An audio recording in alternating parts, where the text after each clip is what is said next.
The first sign of trouble came at exactly 7:32 a.m. on a Saturday morning when Michael Anderson was jolted awake by what sounded like the world's end. The rhythmic pounding of a jackhammer tore through the peaceful suburban quiet of Oak Ridge Estates, a normally tranquil neighborhood where the most disruptive sound was typically Mrs. Calloway's wind chimes 3 doors down. Michael bolted upright in bed, his heart racing. His wife Sarah groaned beside him, pulling a pillow over her head. "What the hell is that?" she mumbled, her voice muffled beneath the downed feathers. Michael pushed aside the curtains and peered out the window, expecting to see a city crew or utility workers. Instead, what he saw made his blood run cold. There on the corner of his property where his driveway met the sidewalk stood Elaine Prescott, a self-appointed queen of the Oak Ridge Estates Homeowners Association, wielding a jackhammer like she was born to destroy things. "It's Elaine," Michael said, his voice a mixture of disbelief and growing anger. "She's jackhammering our property line." Sarah bolted up, pillow falling to the floor. "She's what?" Michael was already pulling on jeans and a t-shirt, not bothering with socks as he shoved his feet into the nearest pair of shoes. By the time he made it outside, the cool morning air carrying the scent of freshly cut grass and the distinct smell of concrete dust, Elaine was making significant progress on demolishing the small decorative border Michael had installed the previous summer.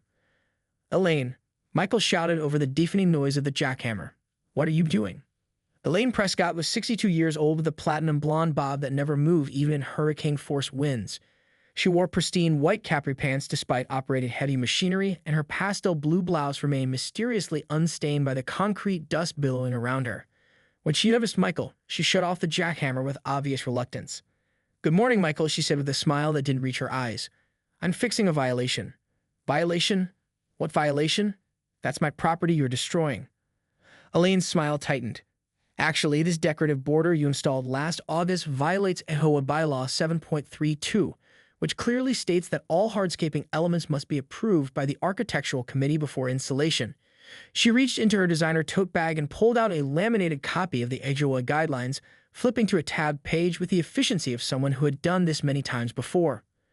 "I set you 3 notices," she continued, her voice carrying the self-righteous tone that had made her infamous throughout the neighborhood. "The first on September 15th, the second on October 10th, and the final notice with intent to remedy on April 30th. Michael ran a hand through his sleep-mussed hair. "Those weren't notices, Elaine. Those were passive-aggressive comments you made during community meetings about certain homeowners taking liberties with the aesthetic guidelines." By now, other neighbors had emerged from their homes, drawn by the commotion. Some stood on their porches in bathrobes, clutching coffee mugs and watching with the wary expressions of people who had seen Elaine's crusades before and were grateful not to be the target this time. Sarah joined Michael outside, handing him a steaming mug of coffee. "Elaine," she said calmly, though Michael could sense the fury bubbling beneath her composed exterior. "You can't just destroy someone else's property without proper legal notice. That's vandalism and possibly criminal damage." Elaine's laugh was like glass breaking. "Oh, Sarah, always so dramatic. This isn't vandalism, it's enforcement of our community standards. As HOA president, I have the authority." "You're vice president," corrected Tom Lawson from across the street, who had wandered over in his weekend fishing gear. "Doug Henderson is president." "Doug is on vacation in the Bahamas," Elaine snapped. "I'm acting president until Tuesday." Michael took a deep breath, trying to channel his inner diplomat despite wanting to snatch the jackhammer from Elaine's manicured hands. "Elaine, regardless of your position, you need written permission from the homeowner or a court order to alter someone's property. Now please get off my lawn before I call the police." What none of them realized yet was that Elaine's impulsive enforcement action had set in motion a chain of events that would shake the foundations of both their homes and the HOA's iron-fisted rule over Oak Ridge Estates. The standoff between Michael and Elaine lasted another 7 minutes before Elaine reluctantly shut down the jackhammer completely. She wasn't leaving, though, merely regrouping. In the growing crowd of neighbors, Michael spotted Jerry Wilson, a retired civil engineer who lived at the end of the block, examining the damaged border with a frown. "You know," Jerry said, pushing his glasses up his nose, "that decorative border wasn't just for aesthetics. It was helping direct water runoff away from the foundations of the houses in this section." Michael nodded. "That's exactly why I installed it. Last spring, we had that flooding issue." Elaine waved a dismissive hand. "Oh, please. It's an eyesore that didn't match the approved color palette for the neighborhood. Section 12, paragraph 4 clearly states." "Elaine," Sarah interrupted, her patience visibly wearing thin, "our border was the exact same color as our house trim, which was approved when we painted last year." "The shade is off by 2 color values," Elaine insisted, pulling out her phone to display a color chart. "This is weathered granite. Your border is clearly stormy pebble. A few neighbors failed to suppress their laughter, which only made Elaine's face flush with indignation. Michael pulled Sarah aside. "I'm calling Doug," he muttered. "He's in the Bahamas," Sarah reminded him. "I don't care if he's on the moon. This has gone too far." While Michael stepped away to make the call, Jerry Wilson crouched down to examine the remaining portion of the border. He ran his fingers along the edge where Elaine's jackhammer had left jagged concrete exposed. "This isn't good," Jerry murmured. "The water from the Andersons' yard naturally slopes toward Elaine's property. This border was acting as a channel to redirect it to the storm drain." Tom Lawson joined Jerry's inspection. "So without it?" "Without it," Jerry confirmed. "That water is going straight for Elaine's foundation, and with the heavy rains forecasted for next week." Michael returned from his call looking somewhat vindicated. Doug's furious. Apparently, Elaine called an emergency meeting with just herself and her two friends on the board while most members were at work. He glanced at his watch. The meeting lasted exactly 4 minutes and 17 seconds, just long enough to give her emergency authorization to remove code violations. "That's not legal," called out Patricia Menendez, an attorney who lived 3 doors down. She'd emerged in her weekend gardening attire, pruning shears still in hand. HOA bylaws require a quorum of at least 51% of board members for any enforcement action, emergency or otherwise. Elaine's lips pressed into a thin line. "I have the minutes right here," she said, pulling out another laminated sheet from her seemingly bottomless tote bag. Patricia took the sheet and scanned it quickly. Elaine, this is ridiculous. You can't just declare something an emergency because you don't like how it looks." "Violations are emergencies," Elaine insisted. "Property values are at stake." While the argument continued, Sarah had been texting neighbors in their private, surviving Oak Ridge HOA group chat. Within minutes, 3 more board members arrived, all looking displeased at having their Saturday morning disrupted. "Elaine," said Rafael Cortez, the board treasurer, "we discussed this at the last meeting. The Andersons' border was grandfathered in because it was addressing a drainage issue." "That was never officially voted on," Elaine protested. "Yes, it was," Rafael replied, pulling out his tablet. "I have the minutes right here, which you signed off on, by the way." As Elaine's position weakened, her desperation grew. She glanced at the jackhammer, then at the remaining portion of the border, a calculating look in her eyes. "Don't even think about it," Michael warned. But Elaine Prescott was not a woman accustomed to backing down. In a move that would later be described in neighborhood lore as the Jackhammer Rebellion, she lunged for the tool. "This is for the good of the community," she declared, firing up the jackhammer with surprising strength for a woman her size. What happened next occurred in slow motion for everyone watching. As Elaine brought the jackhammer down on the remaining border, the vibration caused the loosened concrete beneath her feet to shift. She lost her balance, the jackhammer veering wildly to the right before she could correct it. Instead of hitting the border, the powerful tool slammed into the decorative stone pillar at the edge of her own property line, the very same pillar she had fought to have approved by the Architectural Committee 3 years ago as an essential neighborhood enhancement. By Monday morning, Oak Ridge Estates had moved on to other dramas. Mrs. Calloway's unauthorized bird feeder, the Thompsons' decision to paint their mailbox navy blue instead of midnight blue, but Michael Anderson remained fixated on repairing his destroyed border. The weekend confrontation had left him with a partially demolished concrete edge, a pile of rubble, and a cease and desist letter that Elaine had her attorney friend draft and deliver by courier on Sunday afternoon. "This is ridiculous," Sarah said, examining the letter over breakfast. "She destroys our property, damages her own, and then sends us a legal threat." Michael sipped his coffee, scrolling through his phone. "I've got 3 contractors coming today to give estimates. Jerry's going to stop by 2. He wants to document the drainage issues before we fix anything." "And the lawyer?" Sarah asked. Patricia said she'd help us draft a response. She seemed almost excited about it. The rain began around noon, a light drizzle that gradually intensified throughout the day. Michael worked from home, occasionally glancing out the window to see water beginning to pool where his border had once channeled it away. By late afternoon, a small but noticeable stream had formed, running directly toward Elaine's property. Jerry Wilson arrived at 4:30, dressed in a yellow raincoat and carrying sophisticated-looking measuring tools. "This is worse than I thought," he said after 30 minutes of examination. "The grading here is more severe than it appears. Your border was actually doing quite a bit of work." He gestured to the water path. "That's all heading straight for Elaine's southwestern foundation corner. It's the lowest point in this section of the neighborhood." Michael frowned. "Should I be worried about liability?" Jerry shook his head. "You didn't remove the border, she did. I've documented everything, including the original drainage patterns from before you installed the border. The HOA actually should have required proper drainage solutions years ago." He lowered his voice. "Between you and me, 3 houses on this block have had foundation issues in the past decade. all covered up by the previous board to avoid property value questions. Of course they did, Michael muttered. Across the street, Elaine emerged from her house with an umbrella, surveying her fallen pillar with obvious distress. She covered it with a blue tarp, which was now collecting water in a deep pocket. When she spotted Michael and Jerry, she turned away sharply, disappearing back into her house. By Wednesday, the rain hadn't let up. Michael received a text from Tom Lawson. Asterisk, you might want to check out Elaine's basement window. The one facing your house, asterisk. Sarah and Michael took their evening walk with their dog Bruno, casually passing by Elaine's house. What they saw made them exchange significant glances. Water was seeping visibly around the edges of Elaine's basement window, and the mulch in her immaculate flower beds was washing away, revealing the landscape fabric underneath. Should we say something? Sarah whispered. Would you said something to us? Michael replied. They continued their walk, guilt and satisfaction battling in Michael's conscience. Thursday morning brought the most dramatic development yet. Michael was in the kitchen when he heard a vehicle pull up outside. Looking through the window, he saw a large white van with Structure Tech Foundation Repair emblazoned on the side parking in front of Elaine's house. 5 minutes later, his phone buzzed with a message from the neighborhood group chat. Asterisk, has anyone else received a notice about an emergency HOA meeting tonight? Something about urgent infrastructure concerns. Dave L. Asterisk. Asterisk just got it. Elaine's called an emergency assessment vote. $2,000 per household for critical drainage repairs. Patricia M. Asterisk. Asterisk, is this about what I think it's about? Rafael C. Asterisk. Asterisk, oh, it absolutely is. And I've got the documentation ready. Jerry Go Asterisk. The emergency meeting, held in the community clubhouse at 7 p.m., had the highest attendance of any HOA gathering in Oak Ridge Estates history.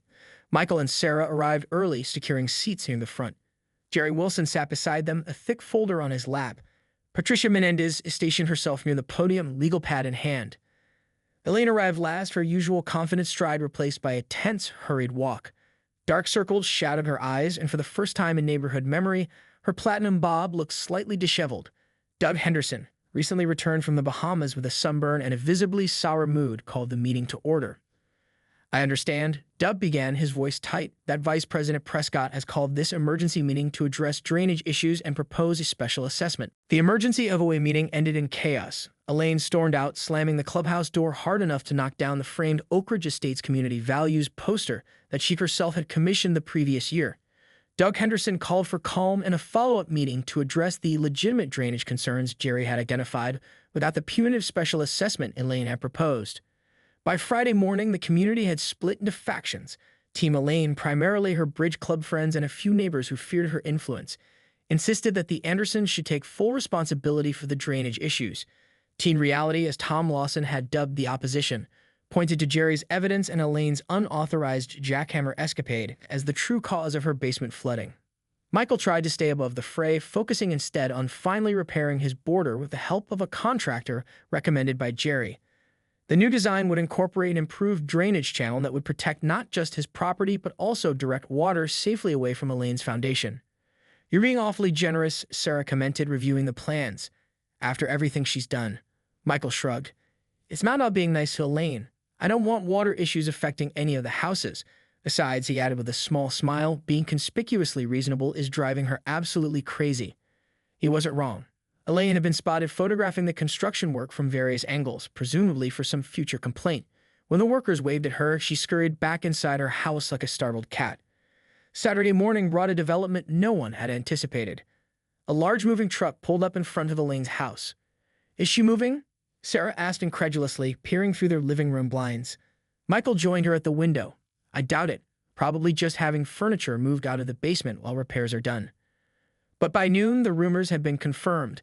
Elaine Prescott, the indomitable force behind Oak Ridge Estates' most stringent regulations, was temporarily relocating to her sister's house in Phoenix, while foundation repairs were completed on her water-damaged home. The estimates she received had apparently been astronomical. Without the special assessment she tried to push through, she would be bearing the full cost herself. The irony was lost on no one. The woman who had built her identity around protecting property values was now watching her own home's value plummet due to structural damage she had indirectly caused. The afternoon brought another surprise when a black Lexus pulled into Michael's driveway. From it emerged an elegantly dressed man who introduced himself as Lawrence Whittaker, Elaine's personal attorney. Mr. Anderson, he said, extending a business card that featured more degrees and certifications than Michael had seen on a single card before. I was hoping we might have a word. Michael invited him in, texting Sarah, who was at the grocery store. Asterisk, Elaine's lawyer is here. Send help or wine, preferably both, asterisk. In the living room, Whittaker declined coffee but accepted water, perching uncomfortably on the edge of the sofa as though afraid the middle-class furnishings might somehow stain his bespoke suit. Mrs. Prescott has asked me to discuss a potential resolution to this unfortunate situation, he began. I'm listening, Michael said, wondering if he should have waited for Patricia before having this conversation. My client is prepared to drop all complaints regarding your unauthorized border installation, Whittaker continued, consulting a small notebook in exchange for your contribution toward her foundation repairs. She suggests 50% would be equitable given the circumstances. Michael stared at the lawyer for a long moment. Mr. Whittaker, with all due respect to your profession, that's completely backwards. Your client destroyed my property without permission, against HOA regulations that she was supposed to uphold, and against the explicit advice of a civil engineer who warned about drainage consequences. Mrs. Prescott disputes that characterization of events, Whittaker replied smoothly. I have 23 neighbors who witnessed it. Some of them recorded videos. Whittaker shifted slightly. Yes, well, there are always multiple perspectives in these matters.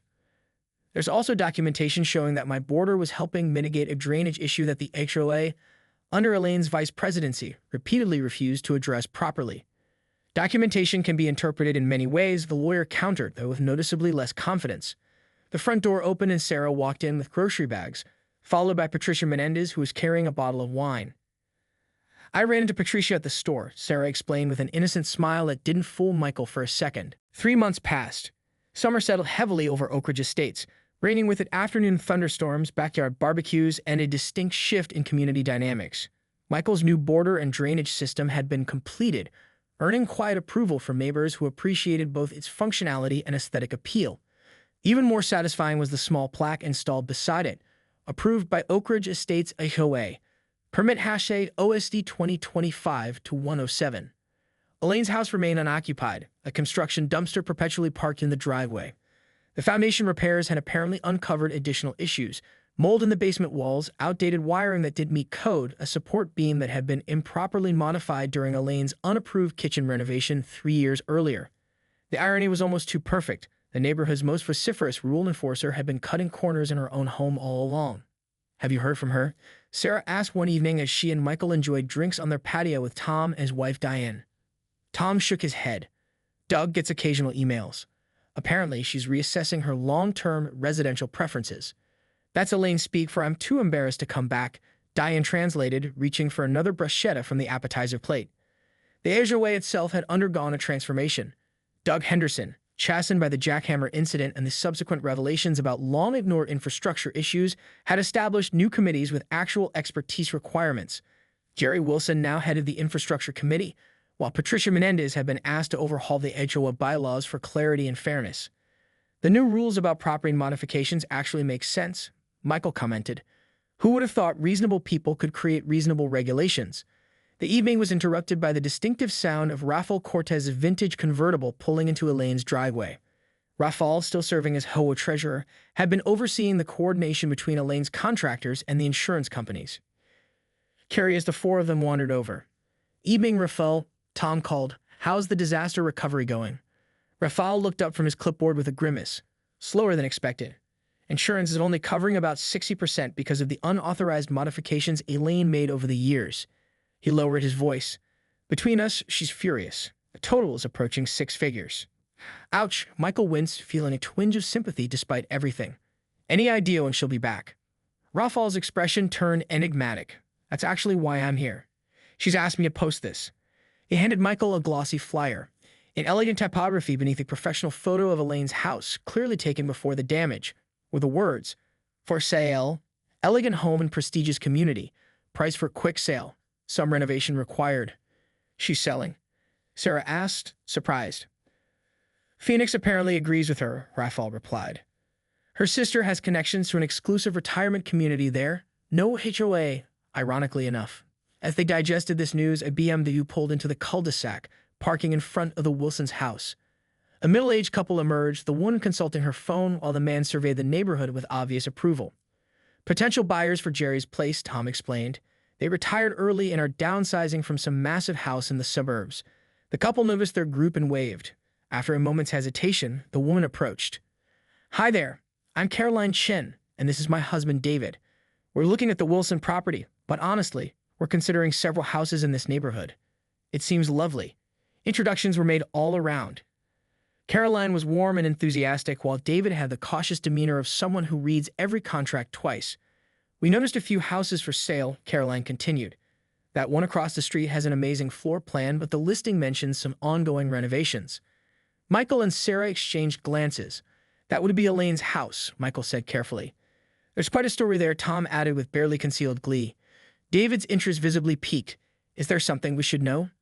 "Foundation issues." "Well," Michael began, considering his words, "the neighborhood has had some drainage challenges that we've recently addressed.